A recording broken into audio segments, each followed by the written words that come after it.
Ladies and gentlemen, welcome back to the First World Innovation and Benchmarking Summit. Now we're here to kick off the second part of our program, where we will be having a panel discussion about global insights and performance excellence solutions. Our panel is composed of experts from different organizations.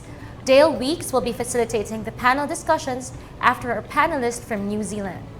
The question and answer portion will take place after the short presentations of all the panelists. Please submit your questions again to Slido using the code 45616. May we call on our first member of the panel from Canada. She was the wind beneath the wings of Dale Weeks when he was completing his COVID best practice report. She helped Dale in researching very substantive data from Canada. She is also the principal of Organizational Excellence Specialists Incorporated and board member of Global Benchmarking Network. She has been recognized by her peers with a Fellow Certified Management Consultant designation and with awards such as the Quality and Excellence Builder Award from the Quality Council of Alberta and the Auto Award for Innovative Marketing from Travel Alberta. Friends, let us all welcome Ms. Dawn Ringrose. Thank you very much for the kind introduction. So if we'll bring up the first slide, I'll begin my presentation. My presentation is all about lessons learned from Canada, and with some mention of the Global Organizational Excellence Index, because the two are really quite intertwined. Now, during my presentation, I'm going to share some lessons learned from Canada during the COVID pandemic, and I'm going to reflect on some challenges that remain and share some insights from the study. And the study is something I've been working on since 2015. Next slide, please. First of all, the COVID best practices. Many of you are familiar with many of these practices that you see on the screen, given the direction of the World Health Organization and our respective government health entities. But there's differences in the way our national governments have operated. In Canada, there are some important characteristics that help manage an unforeseen event such as this. And those things are having respect for data and science, being open and transparent, striving for excellence, and working collaboratively.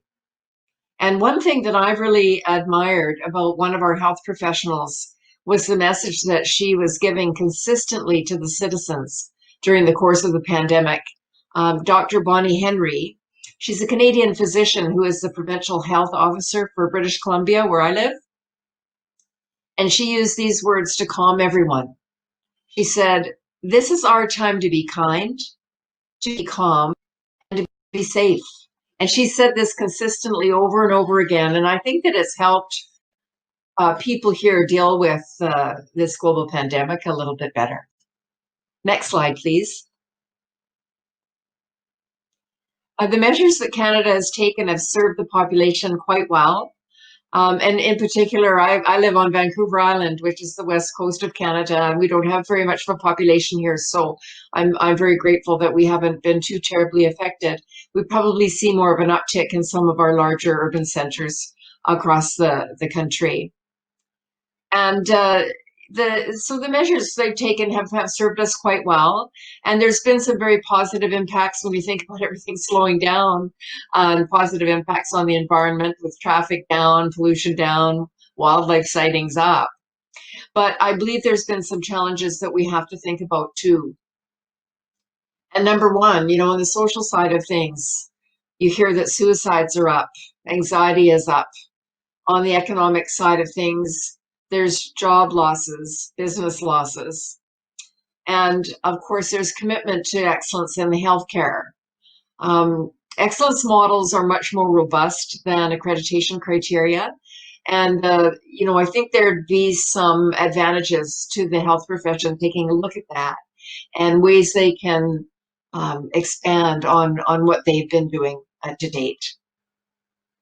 And I can't help but think that there must be a way to balance the social, the economic, and the health side, and we can do this by thinking creatively and innovatively and using these best practices to our advantage.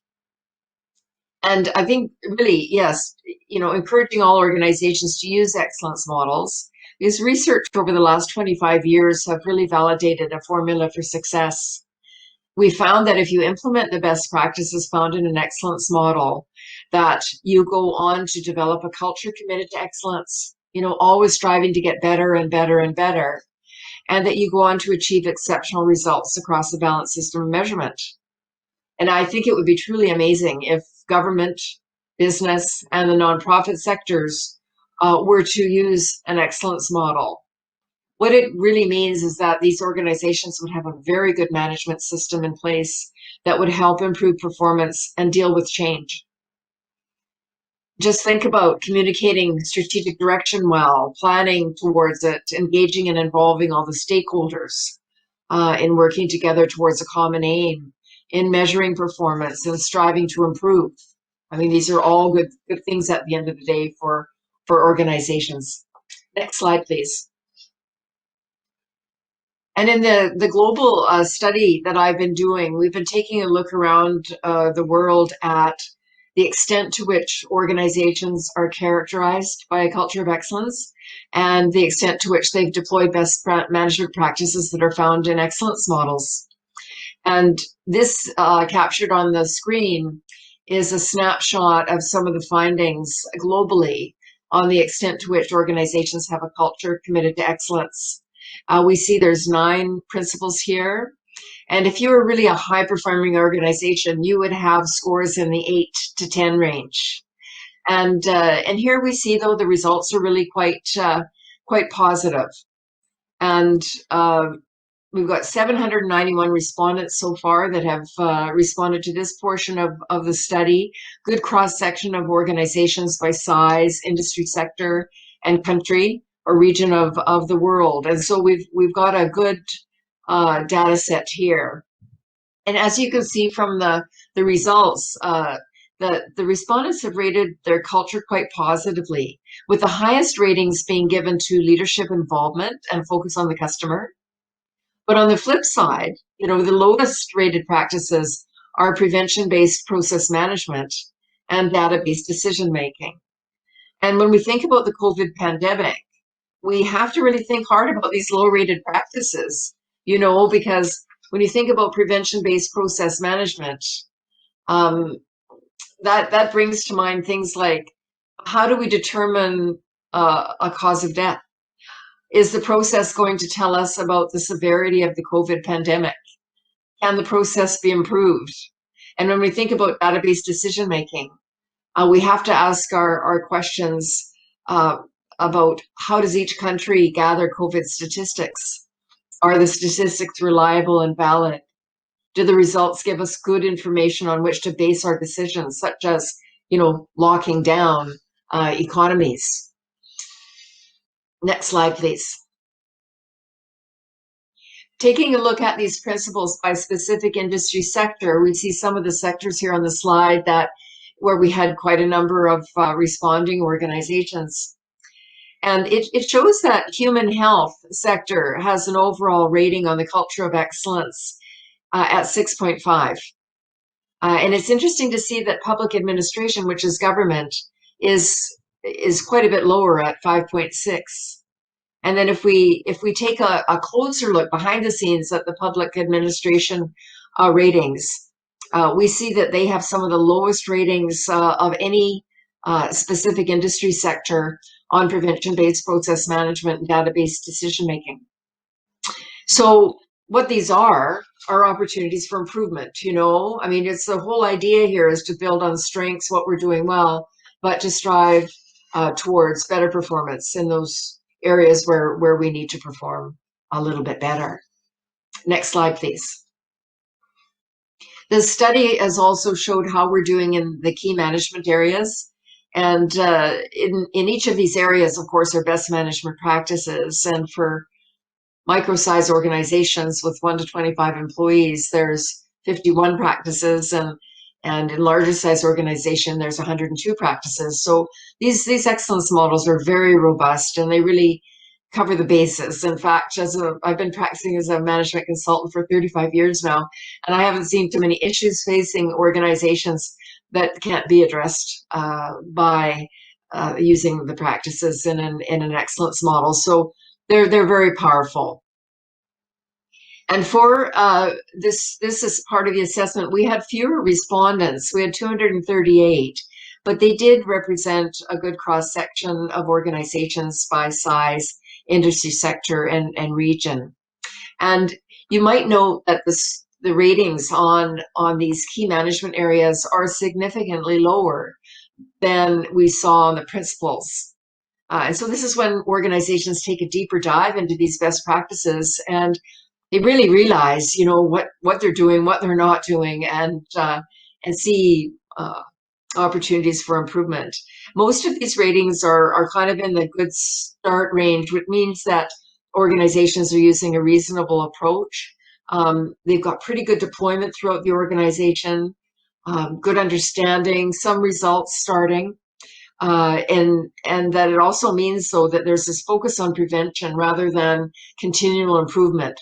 Always asking that question, what are we doing today and how can we do it better? And higher performing organizations have that mindset of continual improvement. So it's really important that we start moving organizations in that direction. Ideally, it would be very good to be moving more towards the 7 range, 7 to 10, because in this range, we know that the management system is more stable, and that employees have got that continual improvement mindset. And of course, people are the most important factor in the entire excellence equation, because they're the ones doing the work, and they're the ones coming up with great ideas and suggestions and innovations on how to do the work that much better. Next slide, please. So this global index really helps us to understand, why some organizations have been more resilient than others during the COVID pandemic. Of special note, really, are some of the lowest rated practices that have included things like developing contingency plans for unforeseen events, conducting a capability gap analysis for resources, encouraging employees to be innovative and take calculated risks, involving customers, suppliers, and partners in designing and analyzing processes, and using external data to compare performance to other organizations.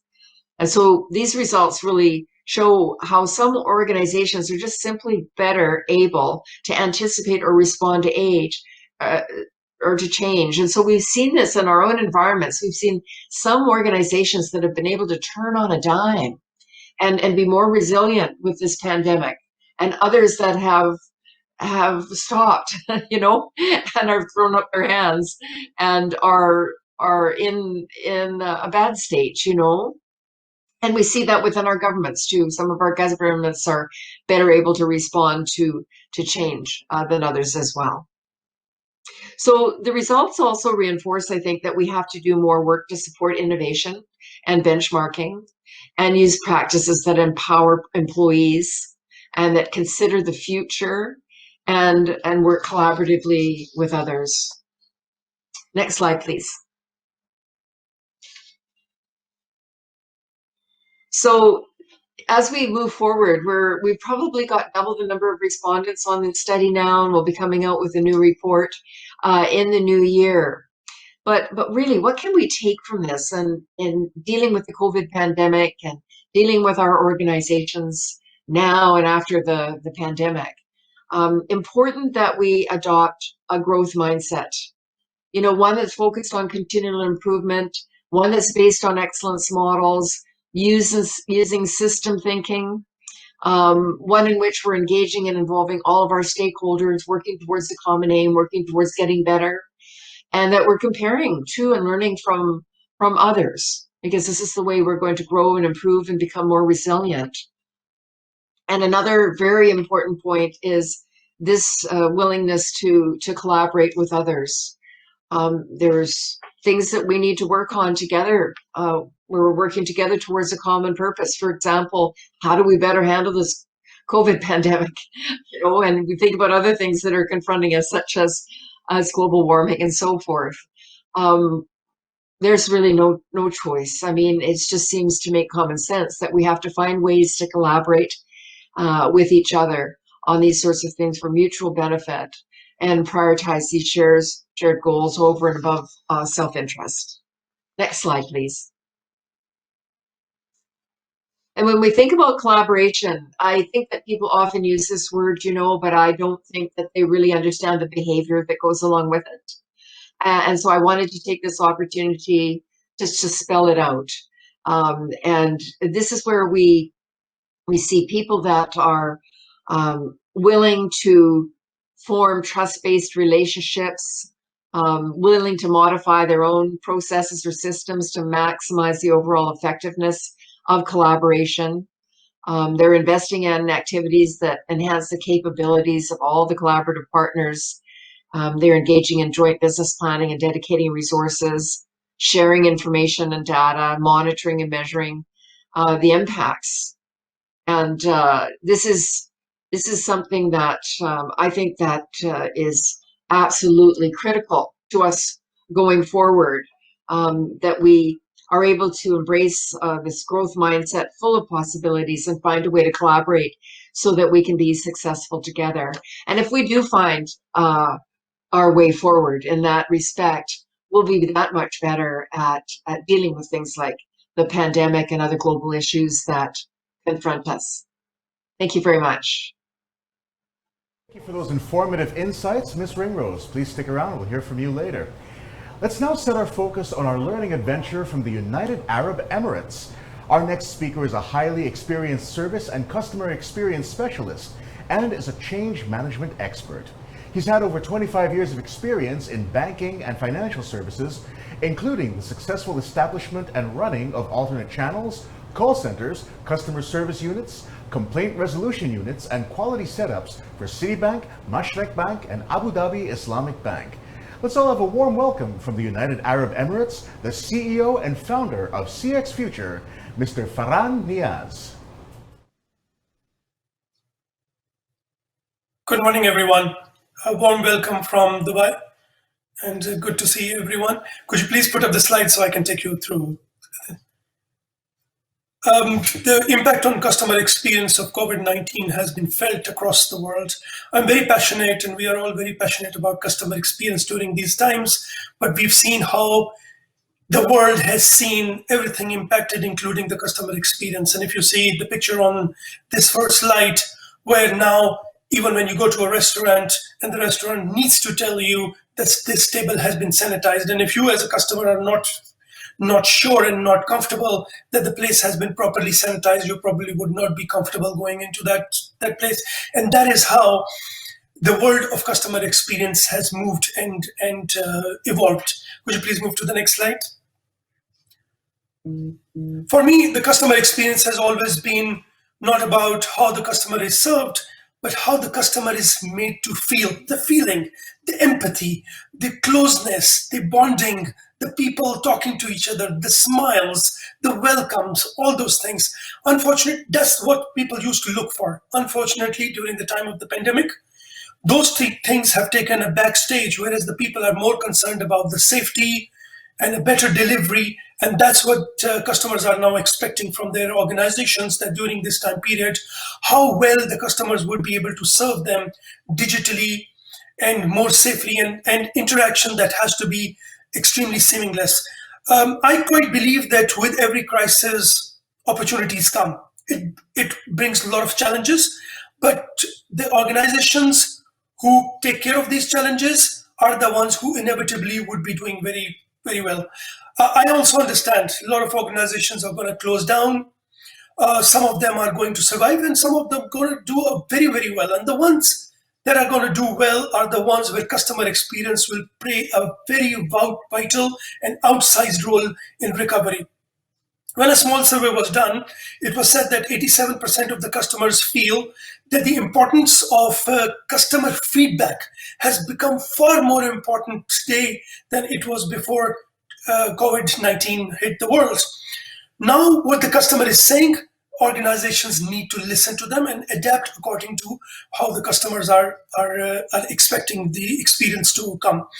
From an organization perspective, unfortunately, the CX teams or the customer experience teams are shrinking. It's becoming more and more difficult for the customer experience teams and collaboratives to explain to the world the return on its investment. The ROI of COX has now become very difficult to explain to the world, but that's a challenge that customer experience world is facing. Could we move to the next slide, please? The next slide, please. Yeah, thank you very much. If we have a quick look, I mean, every industry has been impacted, and every industry inevitably is driven by customer experience. And if you have a quick look here, you will see that I have just rated all the industries and given a sort of impact rating. So if you look at the travel and hospitality industry, it has been highly impacted by the COVID-19, according to the customer experience world. Hardly anyone is traveling. Hotels are empty. Before, I used to walk into a hotel and somebody would welcome me. Somebody would take my car key and drive it. Now, there are no valets. You need to drive and take your car and drive it and park it yourself. The banking and financial industry is a medium. Why is it a medium impact on customer experience? Is because they have alternatives. Customers have slowly, gradually, but quite swiftly moved to digital options. Those banks and those financial institutions that offer good digital solutions are doing extremely well, and others have to move very, very fast to catch up the race. Health industry is very, very high. The impact of COVID absolutely has a huge impact on the health industry, and the customer experience has become so important. That's where the empathy, the feeling, the touch of close to the people who've been impacted by the pandemic can be felt to the extreme.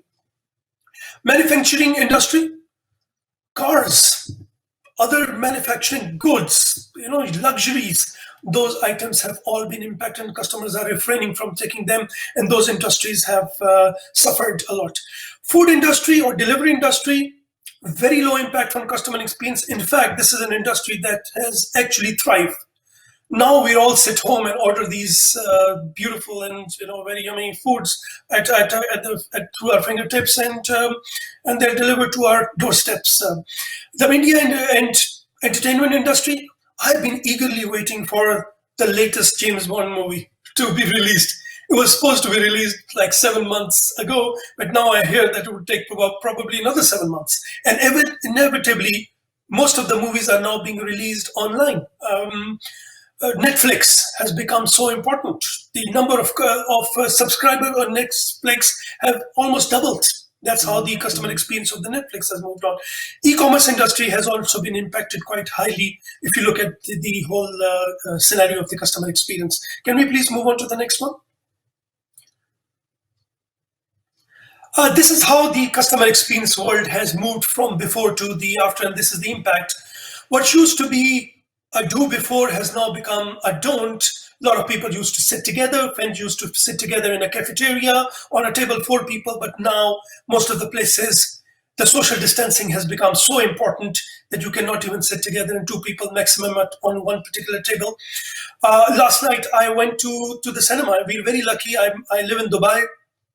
The government of UAE has taken a lot of steps. They've kept the places open. The social distancing and SOPs are really, really strictly taken care of here. And next to my so there are 2 people sitting in the seats, and next 2 seats are empty, and people sit after 2 seats. People wearing masks. There used to be long queues outside the banks, long queues inside the hotels. Now you can see how the queues have now changed. Even if you if you're in an elevator, it used to be crowded. Now, maximum of 4 people in an elevator, and that's probably globally around the world that you've seen.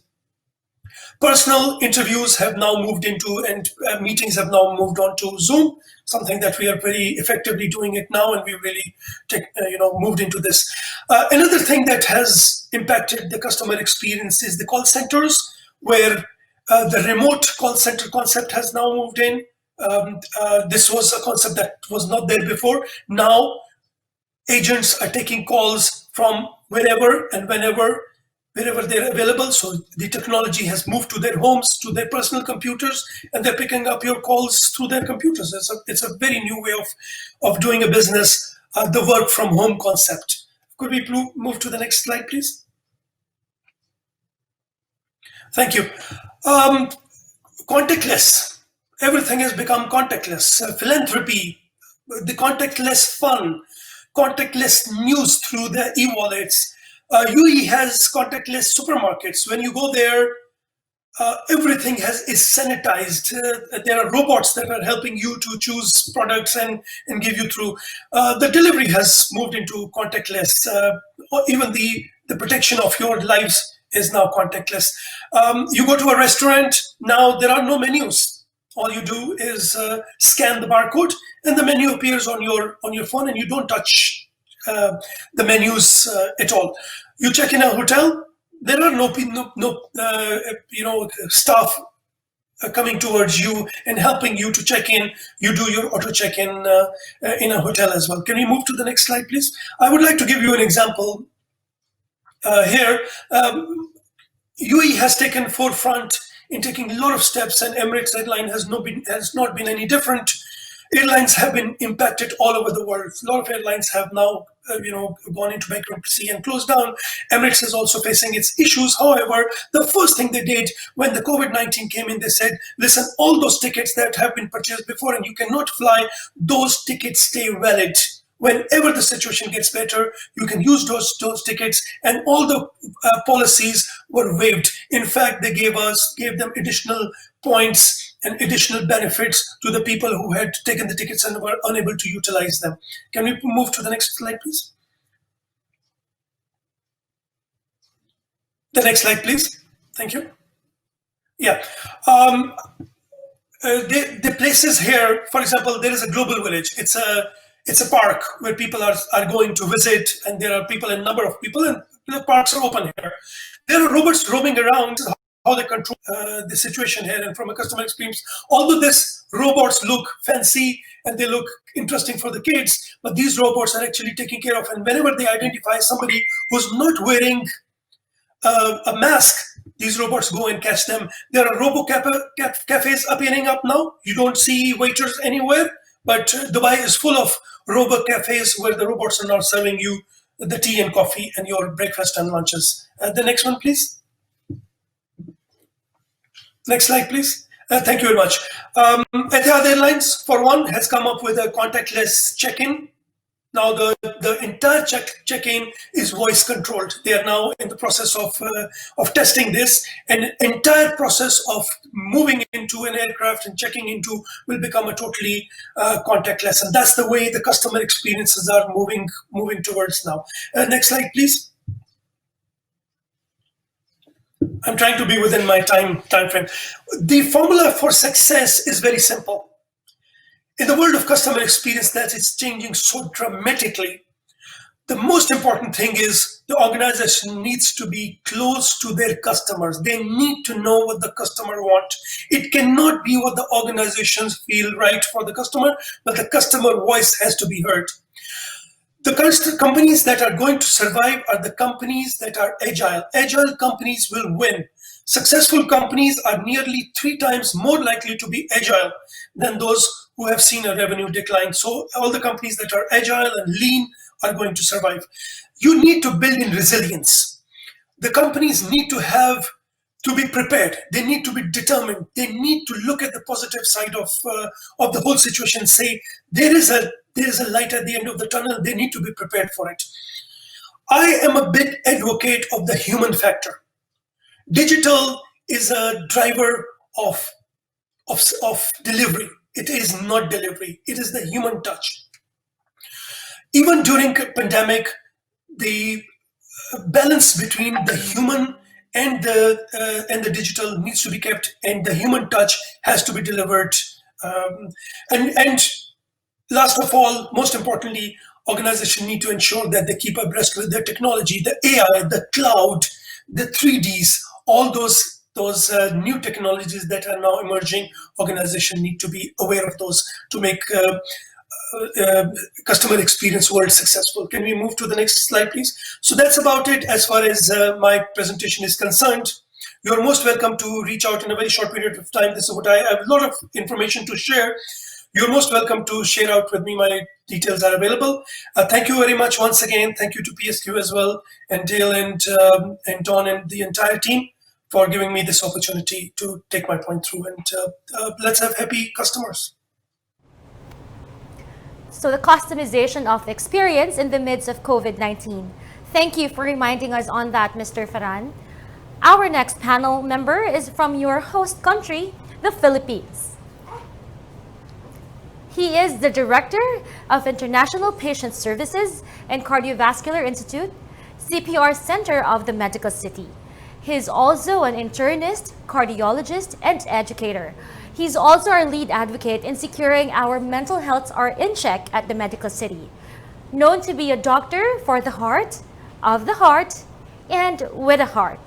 Please welcome, ladies and gentlemen, Dr. Raul Ramboyo. Okay, good morning or good afternoon to the rest of the world. I don't know what's your timeline or rather your time element, but I'd rather say mabuhay from the Philippines. Greetings from the Republic of the Philippines and from my community, the Medical City. So I'm a cardiologist, but during this pandemic, I'll take you back 9 months, the rest of the months. Not just my personal journey, but the journey of my organization, and that's a CPR Center, the Cardiovascular Institute, the Department of Medicine, of course, the whole Medical City. Because this time, I did not practice as a clinician, purely as a clinician, as a cardiologist, but I'd rather use my background in psychology, use that as my vocation in order to contribute in how to spread optimism, to save frontliners or support frontliners. So this is not just my journey, but my journey. Now, at the Medical City, during the pandemic, it was an opportunity to spread optimism in various forms.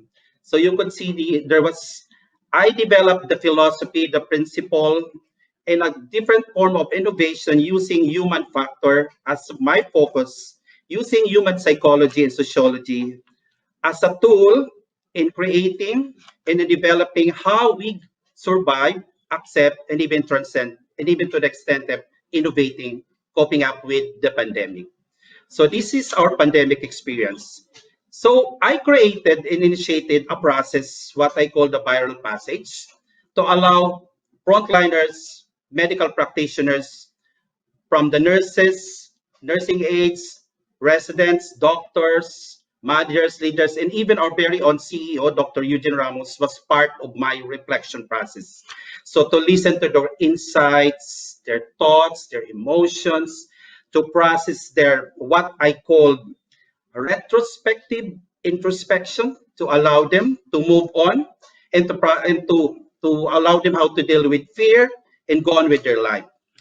So in essence, to them, the pandemic experience is more of a life-changing opportunity. The opportunity for self-discovery, the opportunity to share kindness, and of course, there was the massive evolution and opportunity to express optimism. So having said that, during the pandemic, it was also an experience to have a mutual, next slide please, a mutual expression and experiencing gratitude. Next slide, please. Okay, as I said, this pandemic allow us a mutual experience and expression of gratitude, not just from your friends, from your family, but even from patients, from organizations. So indeed, this is an experience that every individual, leaders, members experience, which actually allowed them to establish the value of optimism and even interdependence. So next slide, please. But of course, personally, it was also an opportunity to learn, relearn, and unlearn. Specifically, this was the best aspect of the pandemic experience. You try to learn new things, but you also try to relearn previous learned thing But the most important part is, of course, to unlearn old habits that was not effective because of certain restriction. And from a psychological standpoint, the most important part here is to finish what we always call in psychology as unfinished business. And there was never a best opportunity but during this pandemic. But during the session, of course, reflection session, the aftermath, of course, is what I also called an introspective, or rather a prospective introspection, because it was during this pandemic that everyone has the opportunity to redefine one's passion and also their true mission in life. Because several of us was able to change, modified our jobs, our occupation. We forgot our profession. We delayed our vocation. But what was so important is we redefined what was really our passion and our mission in life. Now, having said that, all this actually, next slide, please. The key elements to adaptation and survival, from acceptance to adaptation and even to innovation, is basically the evolution of optimism in various form, in its applied form, and hand in hand with what I call interdependence. So at the medical city, from my personal stand and from the organization where I belong, I observed, I developed, and also contributed the evolutions and transformation of different forms of optimism. But it is what I call applied optimism. I was able to analyze 12 types of applied optimism, but I'd rather discuss the most important one. So there's such a thing as creative optimism. You know, this is one of my best because it's in creative optimism where you discover parallelism of two values, because optimism fuels or catalyzes creativity. And that creativity is also a product and byproduct of optimism. So you could see here, we already anticipated the possibility of the scarcity of PPE, which is a global issue. But in our case, everybody did some creations, creating handmade PPE, the colorful type. Everyone contributed, created how to boost the morale of all the frontliners. And we had this program, Frontliners, supporting frontliners, because we cannot just rely on from the government and any sponsoring organization. We want to be sustainable by our own creativity. Next slide, please.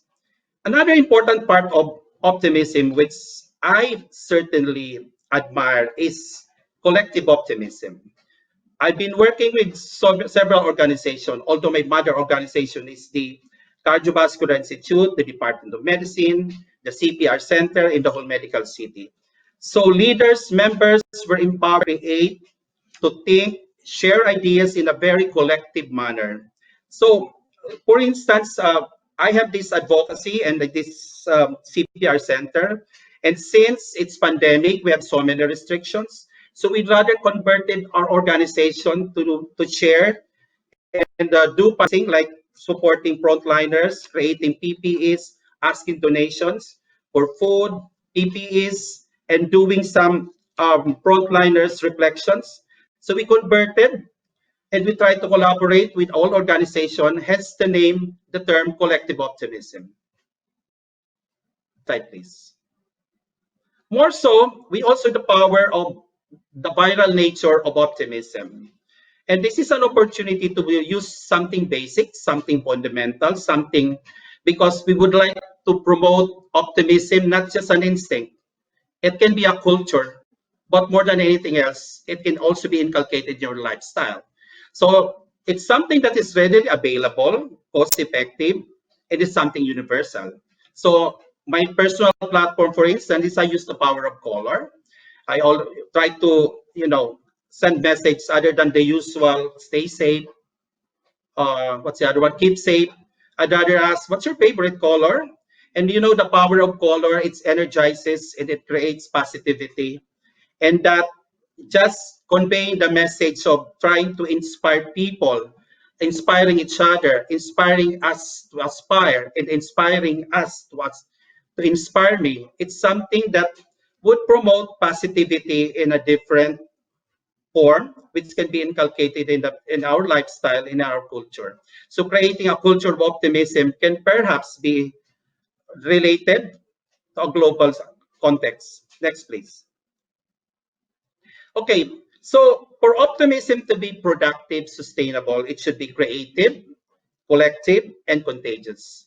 So despite its creativity, its being collective, the only way it can be effective is that it should be productive and sustainable. So you could see from these slides, this is for the last 9 months, these are just my project. These are just my creation. But you can imagine how all of us, all members, all leaders can do their share, do their part by being more productive and sustainable, purely by using their optimism. So in my case, there's still a series of evolutions and transitions of my reflections, my sessions from not just debriefing, but this time I'm conducting series of reflections and sessions on optimism, creativity.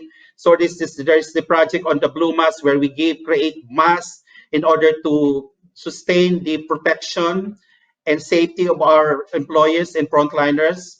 So like the Blue Mask project, which creates the atmosphere of safety, protection, and comfort.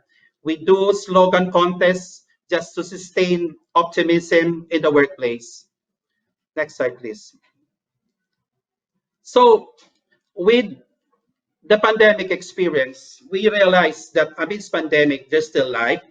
We can still be happy. And I'd like to convey my true nature and also my operational definition of happiness. In that happiness is a decision. And if you decided to be happy, never delay, never postpone happiness. Pre or post pandemic, we can still be happy. And to me, that's the most optimistic definition of happiness. And on one hand, true happiness is when you're happy because you make others people happy and they're happy for you as well. And this conveys the message of interdependence. So with this platform, we can promote global optimism and international interdependence, because if I had been an agent for change and I had been life-changing, so I can change life, but perhaps I can also change the world. So from life-changing, I can be world-changing. Thank you very much and have a good day. Let us be optimistic. Thank you very much, Dr. Raul Ramboyo. We are very proud to present our next speaker, who is the moving spirit behind PSQ's First World Innovation and Benchmarking Summit, together with Dr. Ray, PSQ President. Amidst the backdrop of the pandemic, they dared to dream that this summit could happen in close collaboration with GBN's Dale Weeks and Dawn Ringrose. She made the Philippines proud when she led the Medical City to the top prize, International Benchmarking Competition, during the 4th Global Benchmarking Competition held in Dubai. She was chosen by the World Health Organization in Vienna to present her winning paper at Yale University in the US during the World Health Organization conference. She has more than 25 years of experience in refining the science and art of innovation, lifelong learning, strategy development, business excellence assessment, quality and customer experience management, knowledge management, and business process outsourcing. Ladies and gentlemen, let's put our hands together and give a warm welcome to the chairperson of this international summit, Vice President, Center for Innovation and Lifelong Learning of the Medical City, and Vice President, Business Intelligence, Innovation and Benchmarking for the Philippine Society for Quality, Ms. Maria Teresa Bagaman.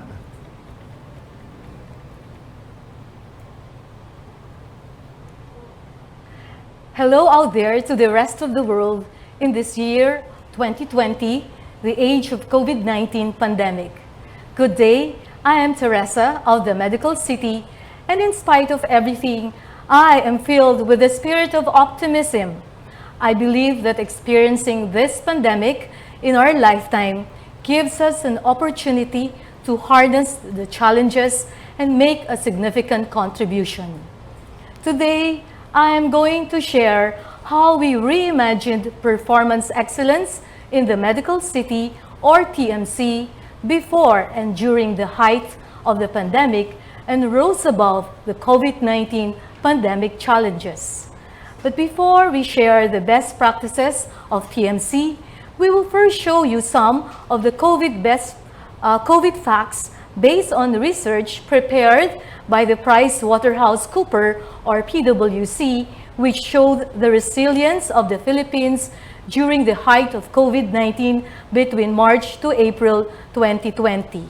After this, we will focus on the performance excellence and how some innovations that TMC successfully implemented before and during this pandemic enabled it to be more resilient amidst uncertainties.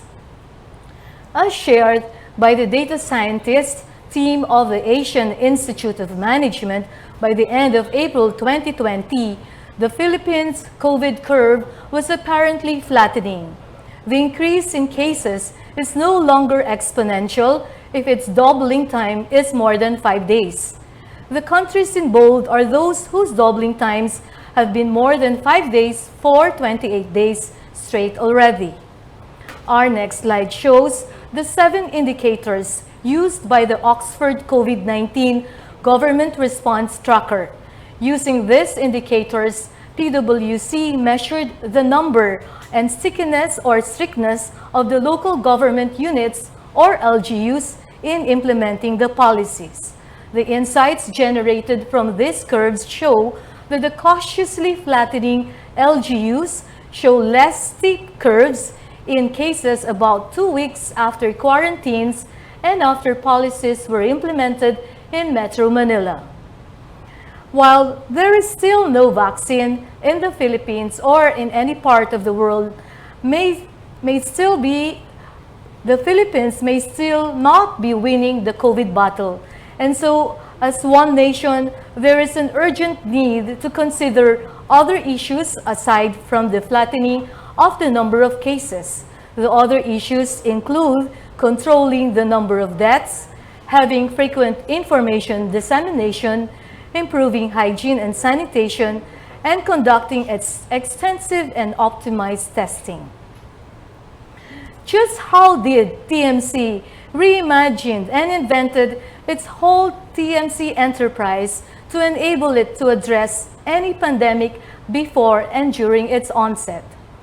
The Medical City is a tertiary hospital in the Philippines with over 50 years of experience in hospital operation and administration. Its world-class healthcare complex serves some 40,000 inpatients and more than 500,000 outpatients annually. Also referred to as the Medical City Enterprise, it has a network of 5 major hospitals strategically located across the Philippines and 1 world-class hospital and only private hospital in Guam, known as the Guam Regional Medical Center. The next 3 slides are testaments to the commitment to innovation of TMC's senior leadership, headed by its CEO and President, Dr. Eugene Ramos. These slides show the recent awards of TMC as CEO of the Year, the Hospital and Customer Service of the Year. The next slide shows that for the past 12 years, TMC consistently maintained the gold seal of approval from the Joint Commission International and the gold standard in global healthcare. The next slide also shows that we are the ones accredited for AMI, or acute myocardial infarction. Our next slide says that our president has stated that the past cannot predict the future.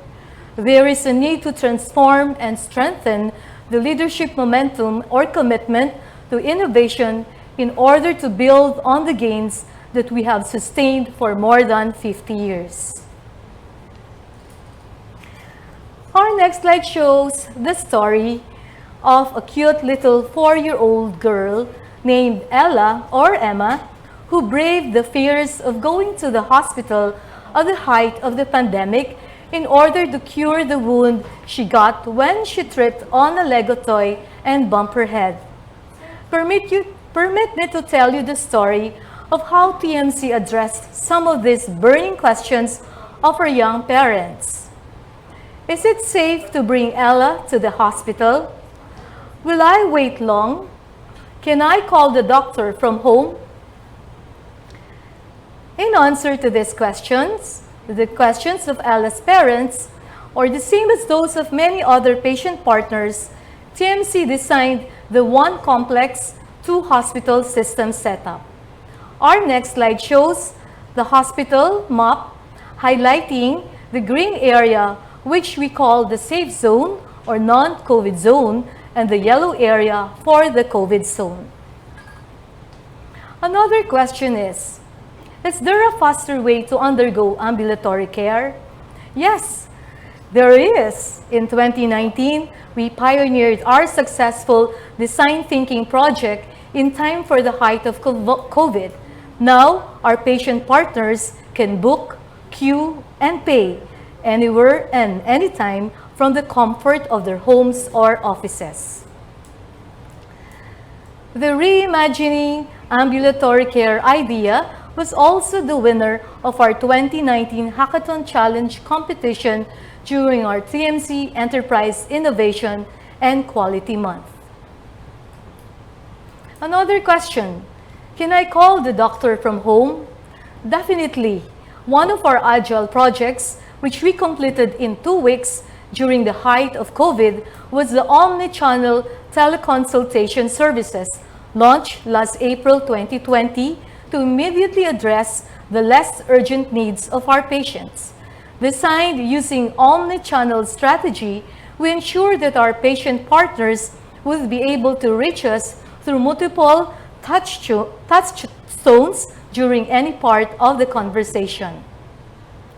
Our next slide shows that since April, we have reached more than 7,000 transactions, where the most requested specializations are those in dermatology, endocrinology, pulmonology, cardiology.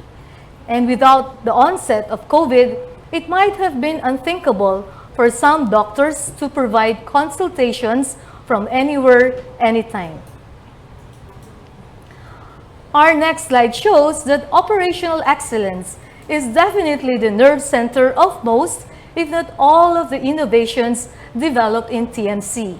Since 2015, when the Lean Six Sigma was relaunched in TMC, hundreds of quality improvement projects were initiated and successfully implemented using structured approaches. Last year, we introduced design thinking, adopted from Stanford University's Design School and HEC Paris as one of our innovation tools. This year, we also use a blended design thinking and Lean Six Sigma approach, which we refer to as the Integrated Business Innovation Management System, or IBIMS. As we reinvent TMC in the age of digital transformation, we are excited to share with you the successful implementation of our first digital worker through robotic process automation, or RPA. As we build our Center of Excellence on RPA, we will explore the use of intelligent virtual assistants, intelligent process automation, and other AI applications to drastically decrease turnaround times, improve accuracy, and making them 500 to 1,000 times faster. Our next slide shows this question. Can the hospital deliver its services to us? Our operations, sales, and marketing teams bonded together to offer our on-wheel services, lab, pharmacy, cardio, and vaccination. Our next slide poses this question. Can the hospital provide its services outside its premises? Of course, we have the drive-through services for a CLIA antibody and PCR swab test. Let us get back to our 4-year-old cute little Ella. Was she happy with our services? A heartwarming yes was her answer. She went out of her way to draw a picture thanking her doctors and nurses. But our story does not end with Ella. Her family belongs to the community near TMC, which during the height of COVID provided food and lodging to some of our nurses who were being driven away by their landlords for fear of getting the virus. Together with its parish priest, Father Steve Sabala, the Christ the King Green Meadows community has reached out and connected with us with a spirit of kind concern and generosity. It is our dream to see people all over the world continue to reach out and connect with one another. We hope our TMC short story will inspire everyone to build one global and connected community. Thank you very much. Thank you very much, Ms. Teresa. Our next speaker hails from New Zealand. He has 3 decades of experience in organizational governance, strategy development and deployment, and business improvement. Before moving into ROI Consulting, he held senior organizational leadership and governance roles in a range of government, local body, and private organizations. He brings with him a wealth of experience in joint operations and strategy alignment. He was also the Navy's Deputy Chief as Commodore Burrows and Head of Strategy and Governance, lending focus to New Zealand's defense forces. From New Zealand, one of the countries which has exceptionally managed their COVID challenges, let's all please give a warm welcome to Mr. Wayne Burrows.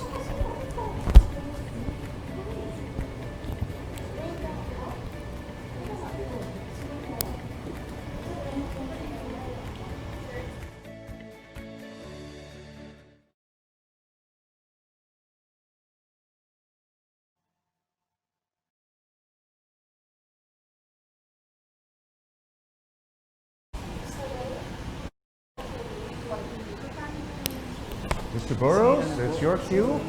Can you hear us?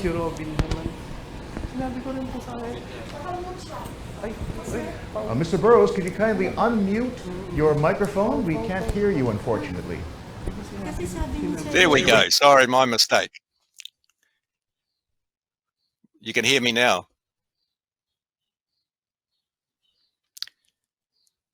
Well, hello to everybody and welcome from New Zealand.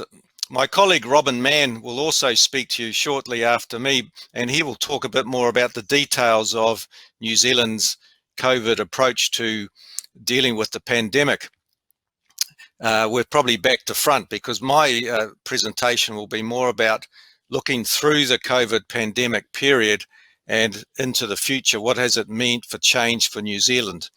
And we will talk a bit about some of those things that our government and the community are going to do into the future in our focus.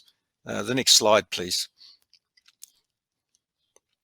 What our government has done is it's looked across the economic impact that the pandemic is having and looked at areas where it could use its monetary power to support the economy to minimize the damage, particularly to those vulnerable people in industries that were being hit hard. So we've had a range of supports for businesses. New Zealand is mostly small and medium-sized enterprises. 80% of our economy is driven by businesses less than a couple of hundred people in size. So it was really important to see what they needed to be supported with. There was work to support employee wage rates so that those companies that would otherwise have to lay off people got support from the government to keep them employed during the pandemic. Likewise, we changed the rules around tenancies, and landlords could not evict you because of an impact from COVID. And we looked at how we could support our exporters and importers through this period because of the supply chain impact that was happening across the globe. So a range of policies and programs were put in place, and these have been continued now because New Zealand is now fully operating as if a wide open economy. We are having full sports stadiums. We've got everything working as normal.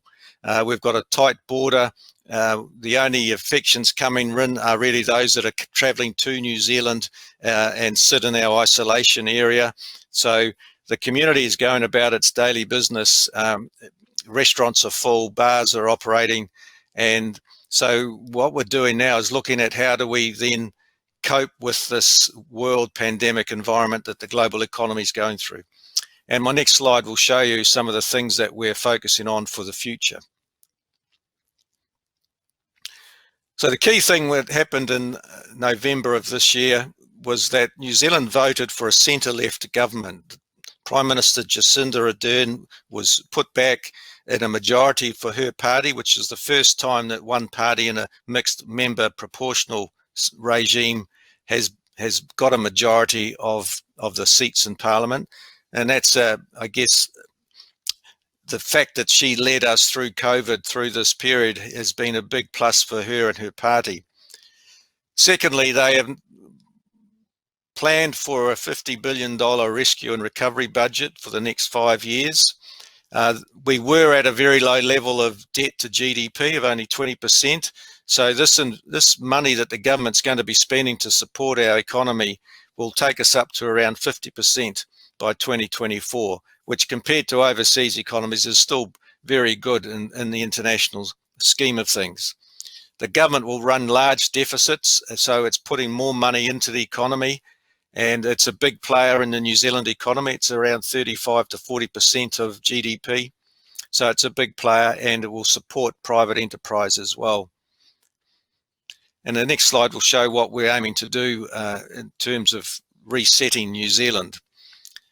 So the key for us is we're an exporting nation. So what we are trying to do to grow away from reliance too much on agricultural products is to get more into the technical area of industry.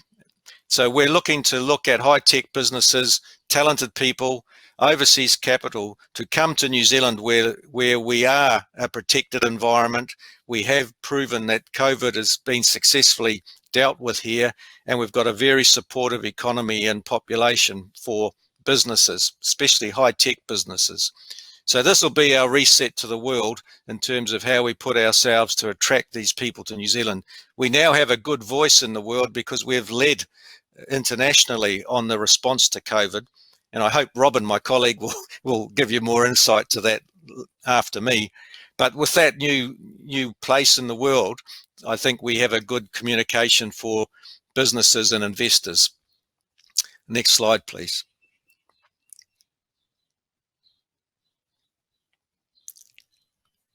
We have, through this period, looked harder at our communities and the inequity that was inside some of our communities, because that people at the lower end of our society were hit the hardest by the COVID.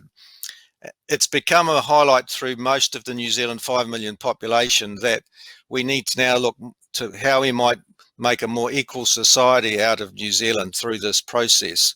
And the reset we're looking at is looking at how our citizens get supported better at stages of their work environment and their life, so that they can become more robust and employed.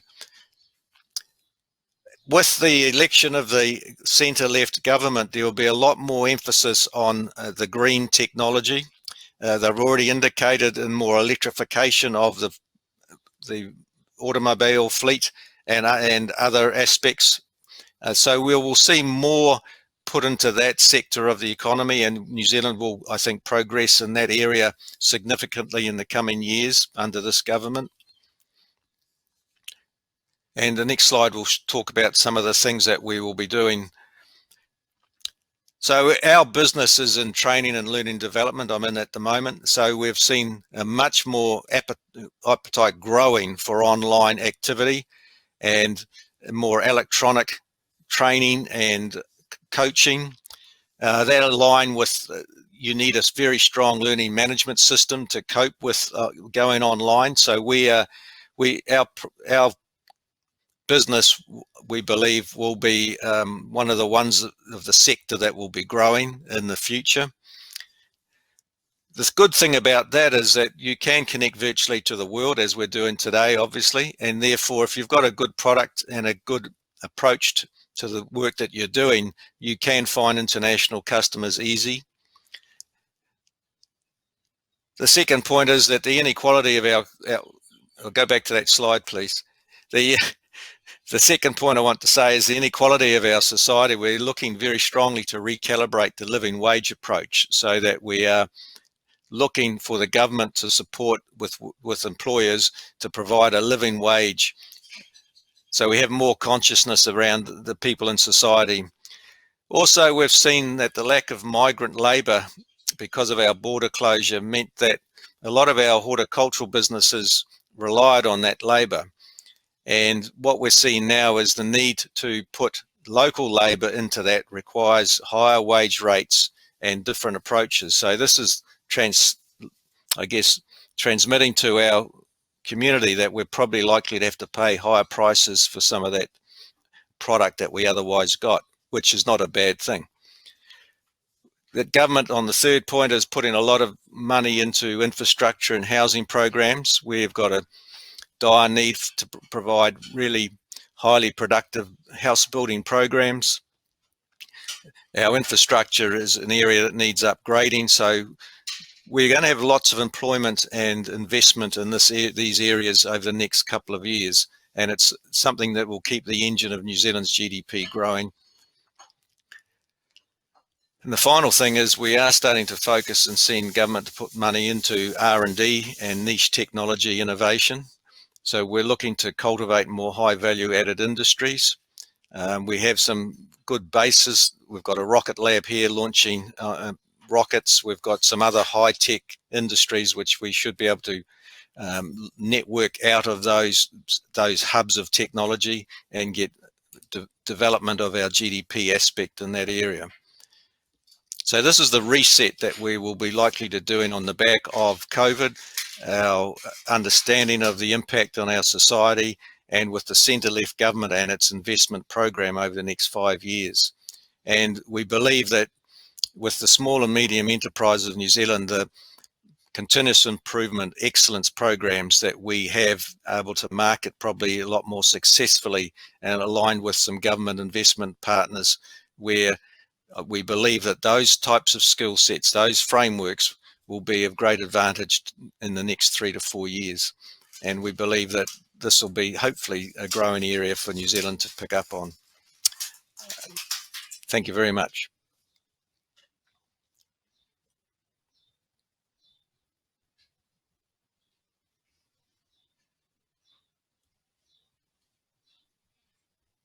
That's the end.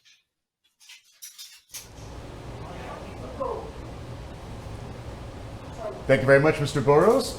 To add more insights on the COVID best practices in New Zealand, may we call back our Global Benchmarking Network Chairman. He is also the head of the Centre for Organizational Excellence Research, New Zealand, chairman of the Global Benchmarking Network, and co-founder of BPIR.com Limited, a leading benchmarking website resource that is used by many organizations in the United Kingdom. Ladies and gentlemen, please welcome once more Dr. Robin Mann. Okay, thank you. Just check thank you once again for the introduction. I enjoyed Wayne's presentation. It was a surprise that he went before me, but as New Zealanders, we're known for our agility and responsiveness, and we've shown that through our COVID-19 response as well. In my presentation, I want to provide more of an overview of what's happened in New Zealand. I'm also going to touch on the United Arab Emirates. I was very interested to hear what Farah Niaz was saying in terms of all the innovations that have been put in place in Dubai. So I'm going to talk about that a little bit at the end of my presentation, because I was a mentor to a number of benchmarking projects supporting the Disaster and Crisis Management Committee for the Dubai government. Next slide, please. So I think you are all aware that New Zealand has had a very sort of high and good profile in terms of its response to COVID-19, and we've been mentioned many times by the World Health Organization, and there's been many articles written on New Zealand's best practices. What I'd like to do now is just play a short video. It's 2 minutes, which describes or gives you some insights into New Zealand's response. So please can we have the video? Touching down on New Zealand soil in early February, around 200 New Zealanders rescued from Wuhan, China, the original epicentre of COVID-19. They looked very tired, and as you can imagine, it's been a long trip. They were quarantined at this Whangaparaoa Defence Force base as the virus began to spread. They will not be able to come in and remain within New Zealand's borders. At sea, cruise ships became floating petri dishes. The Diamond Princess with New Zealand passengers on board confirming over 600 cases. And then in late February, the suspected case of coronavirus that we reported earlier today has been confirmed. Life quickly changed. Gathering restrictions saw the memorial for the Christchurch terrorist attack called off, while sporting fixtures were cancelled altogether. Border restrictions tightened even further, arrivals told to self-isolate. Preparing for the economic blow, the government announced a $12 billion budget, including $5 billion for the wage subsidy scheme and a $900 million bailout for Air New Zealand. This is the rainy day, we've put the umbrella up. And then came the alert levels. Over the past few weeks, the world has changed. Less than a week later, it was level 4 lockdown, businesses and schools told to close. I almost wish I hadn't sent her to school today. I've been stressing all day. Panic slowly set in. The daily 1 p.m. press conference became a must-watch. The daily walk or exercise a big treat, including the local bear hunt. But on the 29th of March, New Zealand's first COVID death. It is a very sad day, but it also brings home exactly why we are taking such strong measures. April ushered in over 1,000 cases and ever-growing clusters, while Anzac Day saw Kiwis stand at dawn. Rest homes were amongst the hardest hit by the virus. Almost all of our 22 deaths were linked to aged care facilities, many of them unable to have family at their side during their final moments due to tough restrictions. Meanwhile, community testing had people lining up in supermarket car parks, but it was lining up at drive-thrus that marked our move down to level 3. It sucked not having McDonald's open because I love McDonald's. And with a steady decrease in case numbers, a drop to level 2. I was just texting a bar I know to book a table for 6. So that's going to be a highlight. Just seeing people again will be really nice. And finally today, the news the country's been waiting for. Mikey Sherman, One News.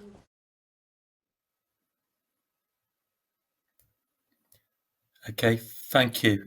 Can I have next slide, please? So you could see from that video that COVID did affect New Zealanders' lives. It meant for some people they couldn't go to McDonald's, so obviously that was a great inconvenience. But seriously, once we closed our borders and had the full lockdown, we have managed to address the majority of those problems. Apart from the economic problems to a degree, which Wayne was talking about, but the health problem has largely been addressed. And so since June this year, which is 6 months ago now, most New Zealanders have been living a completely normal life. So, you only need to wear a mask when you're on public transport. But apart from that, life just continues as normal. You can meet as many people as you want. You go to sport events. You wouldn't even know there's a pandemic at all for most New Zealand people. And in total, we've had 25 deaths in New Zealand, as shown on the slide. In total, over 2,000 cases, of which most obviously recovered. You can also see from the graph when there was those peak of cases at the time. In fact, over that period is well over 1,000 cases around April, and that's when we had the full lockdown. And since then, we've had a few cases, usually each day, because generally there are people arriving at New Zealand and going into quarantine. And when they're in quarantine, obviously on the journey here or prior to the journey, they picked up COVID. But once they're released from released from quarantine, it should be COVID-free. And we have had some cases in the community because obviously with border control, you have staff meeting the passengers, etc. Also at the ports, you're receiving goods. And so there has been some crossover into the community, but generally because of the track and trace system, we've addressed that almost straight away. So at the moment, you can see we had 2 cases yesterday, and we've got at the moment 52 active cases, of which 48 are at the border. These are all people in quarantine. Everybody has to go in quarantine for 2 weeks on arrival. And we have 4 cases in the community at the moment, and that they're being addressed at the moment. Next slide, please. So where is New Zealand internationally compared with other countries? You can see actually that even though we're heralded as a leader in this area, there are other countries probably even done a better job than us, such as Thailand, Taiwan and Vietnam. So in terms of the number of COVID deaths per million people, a small country, 5 million people. And some of these other economies as well have been more open than New Zealand, but have been able to deal with the problem more effectively and had a more vibrant economy of that. I think Thailand is still allowing tourists in, but they have to go in quarantine. In New Zealand, we only allow New Zealand residents to come back to New Zealand. So basically, we're a closed economy. I think Taiwan also allows visitors, but again, they have to go in quarantine first of all. Next slide, please.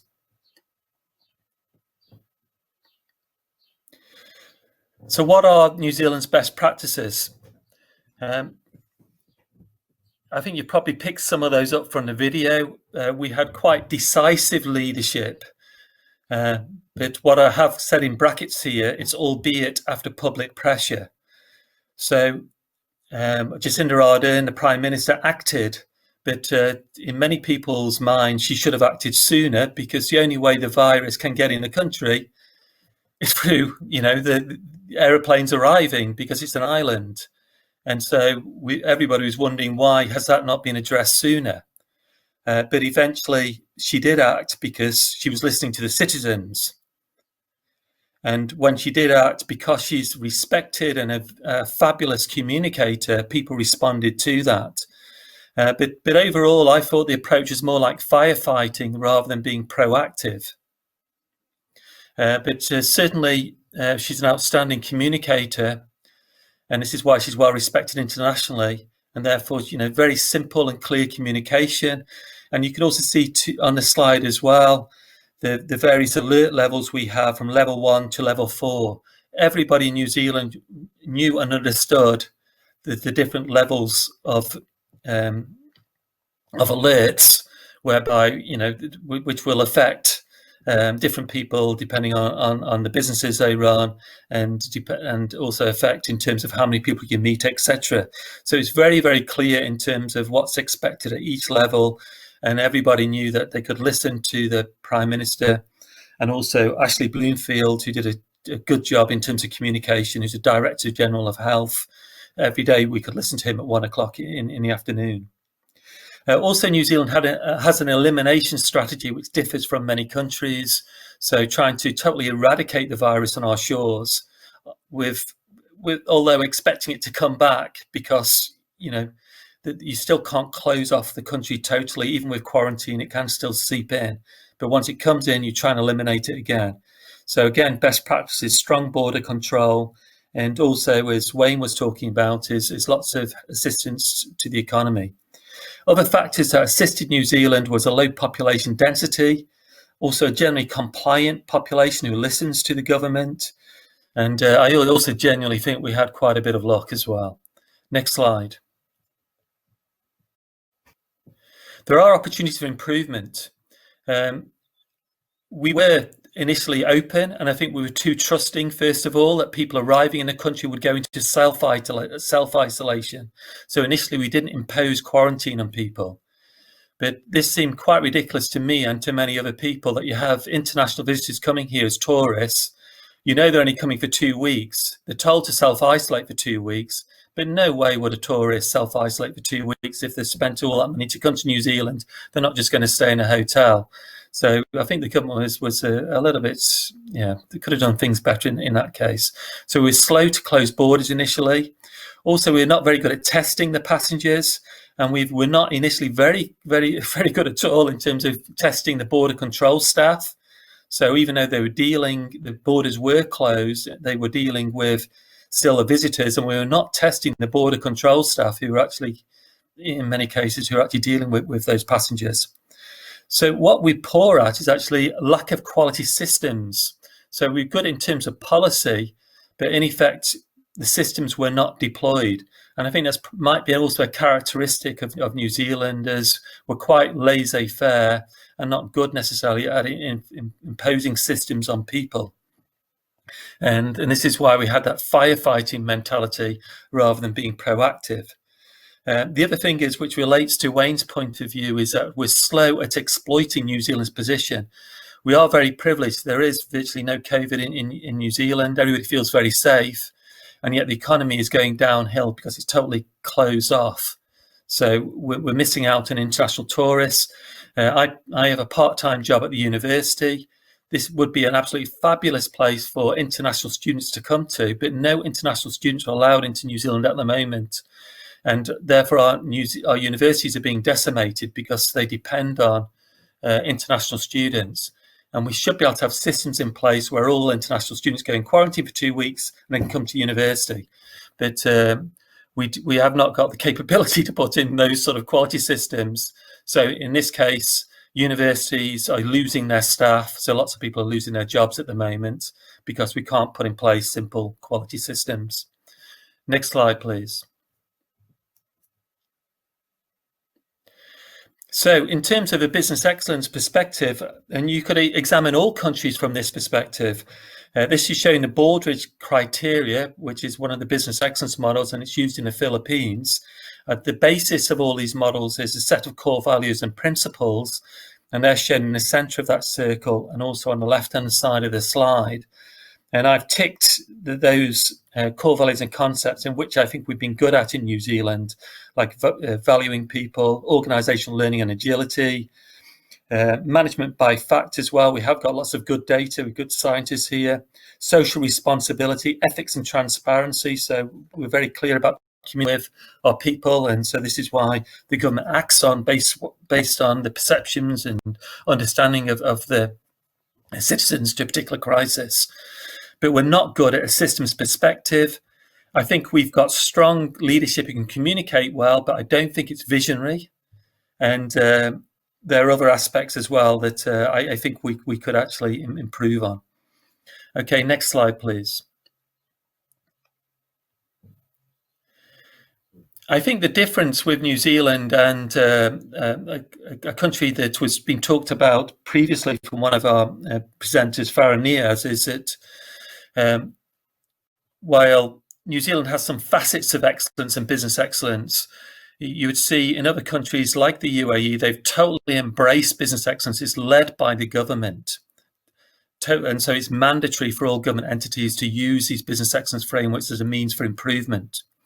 And it's mandatory they use benchmarking as well. And I don't just mean looking at what your neighbours does and not really finding out in detail what they do.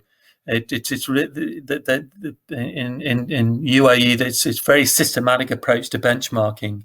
In fact, these are projects I facilitated for the UAE over the last few years, over 35 benchmarking projects. And looking at, for instance, making Dubai the safest place in the world to have a heart attack, from other projects, making sure that Dubai has a fantastic system for ensuring, baggage is safe when it's loaded onto the carousels at the airports. Next slide, please. And because of the experience of government entities using benchmarking, then I was called upon very early in April to assist with Dubai's response. They set up 5 benchmarking teams to support the Disaster and Crisis Management Committee in Dubai to do benchmarking projects that would directly inform the government of what to do. and they were using the trade best practice benchmarking methodology. Next slide, please. And so as part of this approach, they set up 5 teams. One on food security, another one on communications, another one on crisis management, another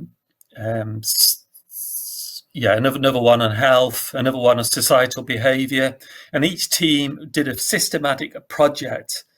And this is showing here the work of one team reviewing the crisis management approach of Dubai, breaking it down into the issues that they're facing, identifying the gaps from which they would learn best practices. And you can see there a fishbone diagram showing the main issues they were focusing on, and you can see the fish swallowing the COVID virus. Next slide, please. Once they understood the problem they were facing, the opportunities they needed to address, they could then search for best practices. And this is where, they're acquiring best practices, again, doing rigorous desktop research, as well as following up with, phone calls to experts, talking to people around the world, trying to learn from them. So this is a breakdown, for instance, for the crisis management area, the areas they were focusing on. Next slide, please. And you can see, so we're learning from other countries was in fact from New Zealand, in terms of, how, as I said, Jacinda Ardern was doing such a good job in terms of her outstanding communication. So they were learning from that, as well as best practices from other countries. Next slide, please. And from that, they were then feeding that information through presentations and a final sort of best practice report to the Dubai government, who could then take actions on that and implement those best practices, some of which you heard previously from Farah and Diaz. So we can go to my next slide. I think that concludes my presentation. So you've heard from this session the perspectives of New Zealand, and previously you've heard, I think, the perspectives of the Philippines, and also the UAE, and also from Dawn from Canada. And I think now it's a question and answer session. So thank you very much indeed for your time. Thank you for that enlightening presentation, Dr. Mann. At this point, we will now be handing the floor over to our moderator, Mr. Dale Weeks. Okay.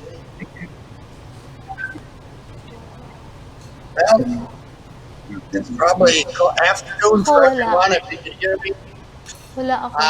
What we're going to do now for the next 25 or 30 minutes is have a panel discussion of those that have presented on reaction to what hello, can we calm down here?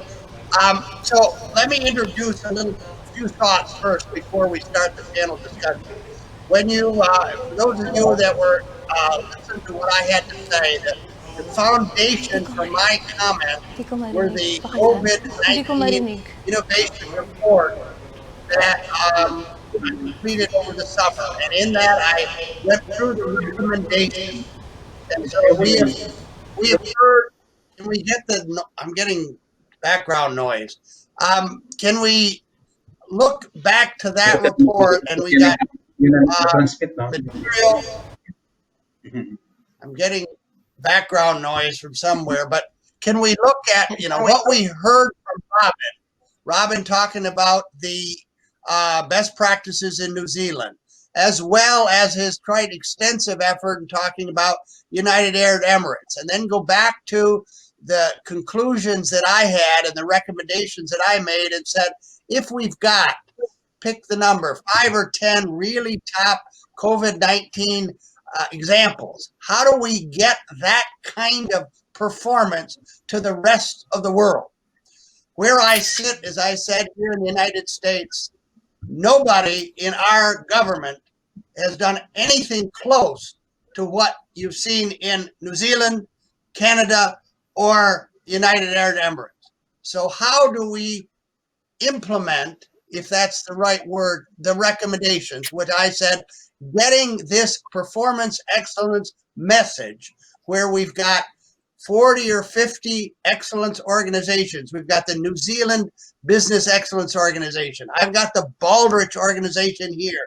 There's one in Canada. They're all over the world. But a large percentage, I would say probably 80 to 90%, Dawn can talk to that, of organizations, they don't know that performance excellence exists. So how do we react to these recommendations and say, let's go to the WHO, let's go to the World Economic Forum and inform them, get them engaged in knowing what performance excellence is, because I think a lot of us are doing tremendous things, but it's not getting to the rest of the world. Or to use it in terms of what Frank Murillo presented, an SPI, we're not having an impact when you look at his outcomes for society. So how do we have a greater impact on the world, taking these exceptional examples that we've heard from the United Arab Emirates, from New Zealand, some of those other countries, and how do we get it to the rest of the world? On that basis of Dawn talked about, I talked about, building greater partnerships with the rest of the world. So we're not doing our own little thing, which we will continue to do.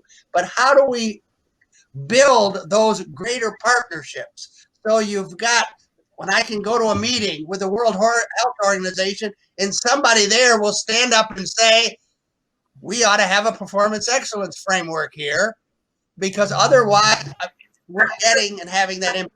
So I want to hear back on the recommendations from each of our panel members, and then we'll hear back, hopefully, from polling from our members that are with us today and how they react to those recommendations. So I just like to hear the response, either as an individual, or if you can't speak for your organization or for your country, that's fine.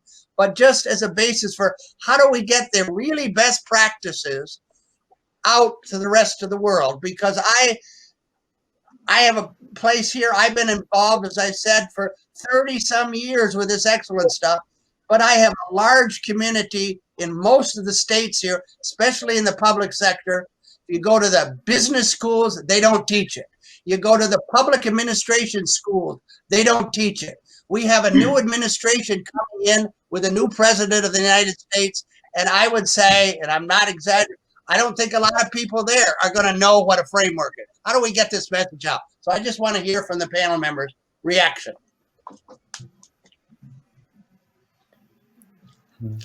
I can say something if you want, Dale. Can you hear me?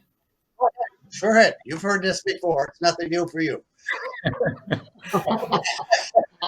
I think number one, we need you, Dale, to travel around the world and speak to everybody with your enthusiasm and bang on their tables and make sure they change their ways. But it is surprising because you can look at the development of some countries and put it down to their focus on excellence and on benchmarking. As I said in my presentation this morning, I mean, Singapore was a fantastic example. UAE are following a similar path. And so why aren't other countries as focused on excellence as those countries? Because it makes sense. It will also assist in terms of the response to COVID, but I mean, these frameworks drive productivity. They're productivity frameworks which drives competitiveness. So why is that not more commonly understood? It's certainly surprising. And we do have these national bodies around the world. We have 56 national awards for excellence, but to be honest, you have very few organizations applying for them in each country. It's a huge challenge. You should have governments, I think what the UAE has done is fantastic, where it has become really mandatory, because if the public sector leads, then the private sector can follow too. But that can be difficult to do in more democratic countries.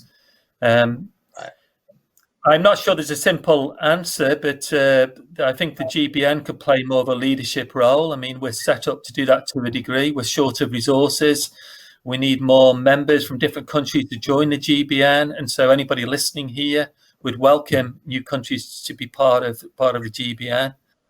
I'd be interested to hear the insights from other panel members, and maybe I'll have something else to say later on. If I may add, okay, I might. Go ahead. I might jump in. Go ahead, Dawn. Take it. Okay. I think if we think about the marketplace today, there's a lot of noise out there. There's a lot of different groups trying to get our attention with issues and solutions to those issues. And it's the terrible amount of fragmentation and lots of flavors of the week, you know. And I think we've really got, and we've got all these excellence bodies around the world, all independently, all trying to do their own thing and doing a great job in their own country. But so much more could be accomplished by finding a few ways to collaborate. And I think this is what we've been trying to do with this global research study. You know, and it's been really great about educating more of the working population about excellence models, inviting them to measure up, see how they compare to others, and then go on to benchmark with others, learn from others as well, kind of get them in these habits, you know, because I think by increasing awareness and understanding and encouraging application of this, you're going to see some results. And once organizations get results, I think there'll be better understanding of what this is all about. So to me, it's about working together and collaborating is absolutely essential to all of this. And if we do a few things well together, I think we'll be a lot more effective than our fragmented independent approach that we're taking right now with all these different excellence bodies around the world, all claiming to have the biggest and the best. Yeah. That's right. May I add something? Brad, go ahead. Yeah, great. Thank you very much. First of all, Dale, congratulations. The report was amazing. You've done an amazing job with the team to produce something which is in itself has a lot of that can be presented as one of the benchmarks for the global world to see and learn from. It covers everything from all the countries, and a lot of respect for New Zealand and Philippines and Singapore and other places, and the other panel members who have shared. I'll tell you, living in UAE, Dr. Robin very clearly shared about this strategy from the government side, but from an individual who's living in UAE, I felt that everything fell in place. The pieces were put together by the government so beautifully. We did not see what was happening behind the scene, but we saw how the communication was made with us. The communication was so clear. The government was saying, this is what we are going to do. This is what expected from you. You do your part. We will take care of you. All you need to do is stay in. You need to follow the SOPs. You need to make sure that the rules and regulations that are given to you are followed. We take the responsibility of getting the food to you. We take the responsibility of getting the security to you. We made sure that everything, will be taken care of. So I think for me, it was a cohesion and collaboration between the government, and also very important piece is the people. Remember, the countries where it's not working is where the people are resisting as well. A person stands up and says, it's my democratic right not to wear a mask. Nobody can force me to wear a mask. In UAE, you will not find a single person. Yesterday, I came out of the car. I was going to the cinema, by the way. We're watching cinemas. We're going to the parks here. I forgot to take my mask. And within seconds, I saw the eyes. I saw a few people who looked at me, and I knew that I'm not wearing a mask. I ran back and took the mask from my... It's become the part of our culture. People are talking to each other, and it's so beautifully done. There are a lot of practices here that can be easily taken. I suggest if we can take some of the best practices from around the world, make visuals work. I saw the video that Dr. Robin Mann shared. It was intriguing. It was very, it pops up a few ideas in the mind. So if we can put let's say 10 or 15 best practices around the world, make a nice video, you take it around the world. You're the best ambassador anybody can find. You have accesses to everywhere. And as a team, we present it and let them see what the world is actually doing. Not hear it, not read it, but actually see it. Yeah, I agree. I mean, because we have the opposite. We have the opposite here. People saying, I don't trust government to do anything. I'm not here. Yeah, who's next? Yep. Okay, Hi, go ahead. my turn. Yes, sure. Yeah, I'm Dr. Raul Ramboy from the Philippines again. Well, I'd rather focus on the significant aspect of all this collaboration, and that's, of course, it's a human factor. At the end of this thing, you have good leaders, you have good organization, but we focus more on the recipient of the proposal, the recommendation, and it's the people, it's the community. I'd rather propose a more effective, relatable, and it's relatable to the program because there's no, right now in the pandemic, the one thing that I learned, there's no such thing as small thing because if we can have this small thing collaborating all together, then that can be significant. So let's just say we use the power of social media. I mean, we can start from there because if it reaches the community, if you relate to the community, and that would be effective. So if we can start something like a program focusing on the most realistic recommendation that has something to do affecting their lifestyle, their occupation, like the one that was shown by UAE, like how they go to the mall, to go to the tourist group. I mean, like how they handle transportation, inculcating their education, how they conduct conferences, in a more realistic and more, presentation that would be appealing to the public, and I think that would be effective. Let's say, to be realistic about it, we can have a channel. I can volunteer as one of your hosts, on a global scale. Let's say we can use YouTube, you can use the power of Facebook, and we can, invite people. You will be amazed. There are 1,000 viewers or even 10,000 viewers, and just one information, can be spread like a virus, and it can be viral as well. And that can be a good start on a global campaign about, and in between, we can probably interject a more, scientific recommendation. But it's, people are more particular how they can relate and how they can use the information because to me, a program that will convey information, education, and even entertainment and inspiration, innovation, that's so perfect. And that would be a global thing as well. Well, that's a good idea, getting a social media out there to get a virus going. Yep. Okay. Who's next? Wayne or Teresa? Go ahead. Hello, Dale. Hello. Is it me? Is it my turn? Yeah. Okay, first I'd like to congratulate you and Don and all of the panelists and everyone involved here for really making this possible. So we're really happy that we're already on the very last few hours and I can see how successful it is already. I think for my part, I'd like to start small. I would like to start, look at it by starting a ripple in the community where we belong. Sometimes we already want to go global, but there's not enough activity in the community where we really connect with the community.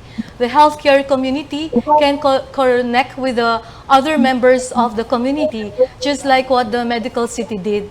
During our hours of need, the people living in the villages near our areas came up with really innovative solutions for us to be able to address the concerns of our healthcare workers.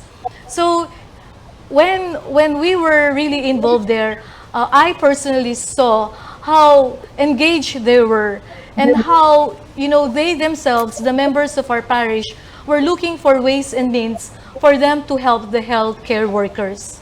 That's on one side. But on the other side, they need also information. What do we need? What can they do? So there's a lot of missing link between the community, between the healthcare system, between the funding agencies, between the government. So if we can have maybe one body in each country, try to integrate the communication across all of these sectors, then maybe even in a small way, we will be able to make a dent. So make a specific project, and then those projects that each community make should be recognized in the world, for the world to know that this noble thing happened. And I guess, so there you go. To start, before we go big, let's start small. Create the ripple throw the pebble in the pond that will create the ripple. Yeah. Okay. Wonderful. Okay, Wayne, you haven't talked. You're listening. Well, listening, I'm going back about 10, 15, 20 years ago with the whole excellence journey that I've been involved in for that period of time. What I saw was in the US, for example, the President's Quality Award was in place for federal agencies. And that filtered down to lots of areas within the US environments of federal agencies. And I know from personal experience, well down into the defence framework. There's leadership like that that makes a difference. I know in Scotland, there was a Scottish and excellence program running as well through my research. The UK actually had a lot of programs sponsored by the government for frameworks and project excellence and things like that. So within each of the states, there's an excellence organisation that runs support programs for those sorts of things. So, you know, where can you get that initial leverage is important, and have that benchmarking agency that you can show others that this is how they're working. Big business can do that as well. There'll be a Toyota way, or there'll be a Ford way, or there's some way that they've adopted this excellence approach, but in their own way. So I think this collaborative group here should be able to find those examples that we can share and maybe use them for our influencing that we need to do. Well, let me just react to that kind of thing and what Teresa mentioned and the presentation we had by Frank being from Social Progress Imperative. And I just linked him in because, I've known about their organization for 5 years because all of my involvement with metrics and measurement, this is global measurement. But whether you use SPI or one of the other organizations, some of the other presenters today talked about the World Economic Forum, and but just maybe we just pick one of these other organizations and say, how can we have an impact with them? Because right now, if you take not just the WHO, if you take the World Economic Forum, they're the ones that traditionally every January they have this huge meeting in Davos, Switzerland. This year they've had to do it on a remote basis, but to pick one of those organizations and find a way to partner with them, because they're out there. They're, as Frank said, they're dealing with 166 countries, dealing with trying to get them to, focus in on these sustainable development goals. We have 17 areas, and he said, if we don't do something different under, now with COVID or beyond, we're waiting till 2080 or 2090 to get those outcomes. So I look at a lot of what I do in terms of impact. How can we part with, maybe just choose one of these organizations that the excellence community hasn't touched in the last few, and find a way to, partner with them to get them so we move together. Because you go there and you get a lot of senior leadership. You get CEOs and everybody else. And then I look to my, Baldrige organization here locally, and it's not just under the Trump administration or under the, prior administrations. I've had discussions with them, and they say people in the administration don't listen. Well, I think we've got some examples of other countries where, we build that. So if we choose one organization that's involved with that and try and make an inroad there, to me that would be a valiant attempt, because I agree this is that I didn't mention in my comments, this is it's called a BHAG, a big hairy audacious goal. How do we have impact on the world? And but to pick one organization and say, it's like a marriage, kind of thing. We spend a year or two trying to court these organizations and get our performance excellence message into where they are. Just my thoughts. Okay. Can I comment again, Dale? Go right ahead. Yep. Yeah. I mean, obviously you mentioned the World Economic Forum. I still think, yes, you can try that. I'm not sure how much success you would have. I mean, you made a valid point about the Sustainable Development Goals. I mean, that's a way potentially to attract, government interest, and the FQM model now is more explicitly related to the Sustainable Development Goals, and I think it'd be good if the Baldrige was as well. It is intrinsically related, but it's not explicit. So there is that avenue, and as I said before, these models also productivity goals, so they should automatically be of interest as well. Productivity models, so they should automatically be of interest to government. But I also come back to what Marie-Tess was saying, that the need to start local. We still got a problem in New Zealand, lack of understanding. So why would we put all our resource global when we have enough problems trying to convince New Zealand organisations to go along this path? So I actually liked Marie-Tess Teresa's sort of idea of going local, and maybe combining Raoul's idea as well, is where you could have like a business excellence campaign. So it could be a global sort of campaign, which could then be localized, and then you sign up individual clusters within your country to that business excellence campaign.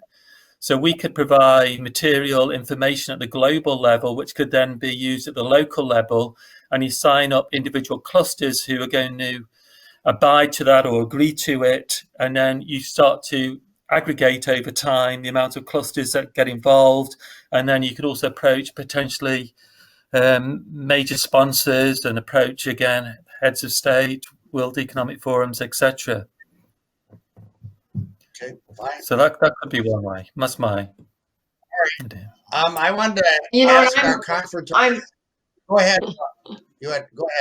I'm thinking too, with this global research study that we've been doing, I mean, we're already well on the way to saying, here's the current state of the world with regards to performance excellence. And if we get enough data, we can say, here's the current state of a given country, and every year that you update the data, it shows hopefully a progression. Maybe we can entice more countries to get involved in this, more industry sectors to get involved, because it's giving us a read on where we're at now and our next steps. The evidence is quite clear. Yeah, if you can do that kind of ranking that Frank had for, the outcomes, and then we got, here's 50 countries and we got them all there, they say, gee, somebody's doing better. How can we learn from each one?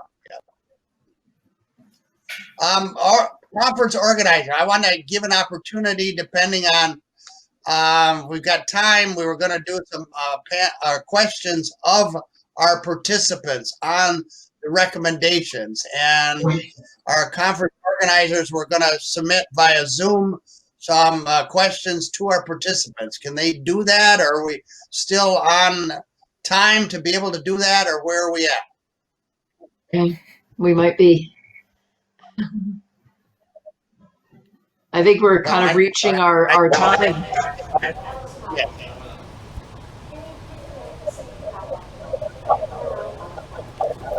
We're reaching questions from the audience. Next step. Sino We've got another magsasabi? speaker coming up. So I think we're probably ready for that. I think I've taken notes here. I've got that. I would say to all the panel members, if you got other thoughts, send them to me. We'll bring this together in some unified whole to really say, where do we go next? Because I'm not trying to, simplify that we've got an easy task here, but I think it's where we are, as I mentioned in my comments regarding, outcomes and climate change, and Dawn mentioned it, and Frank mentioned it. I think the performance excellence community has got to, step up and do some distinct things differently, and I think we've got some good avenues to pursue to try and do that. So I guess we're at the end of our panel discussion, and we'll move on to our next speaker. Thank you very much for all of you. I think it was, we brought all together a lot of common interests. Enjoyed, speaking with you, listening to you. I've been on for the last 6-7 hours, so we'll be fine going forward. So thank you very much for your effort.